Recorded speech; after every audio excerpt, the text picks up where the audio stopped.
बिस्मिल्लाहिर्रहमानिर्रहीम।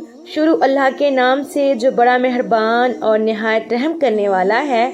मोहतरम नाज़रीन, जिसका दिल घुटा रहता हो, दिल के वाल बंद हो, टेंशन, एग्जाइटी, खुदकुशी करने को दिल करता हो, गुस्सा, जंजलाहट, रातों की नींद छिन गई हो, नींद के लिए गोलियां खाते हो, डरावने और उल्टे सीधे ख्वाब आते हों, हाई ब्लड प्रेशर, दिल के सुकून के लिए दिल नमाज तस्बीह की तरफ रागिब ना होता हो तो परेशान ना हो। रात को सोते वक्त दिल पर हाथ रख कर सिर्फ 11 बार या 22 या नूरू को पढ़ने का मामूल बना लें और अल्लाह की रहमत से अपने मसाइल को आँखों से हल होता देखें। सुबहान अल्लाह। अल्लाह पाक हम सबको अपने हिफ्ज़ ईमान में रखे और हम सबको सेहत तंदुरुस्ती वाली ज़िंदगी अता फरमाए। आमीन सुम्मा आमीन या रब्बुल आलमीन।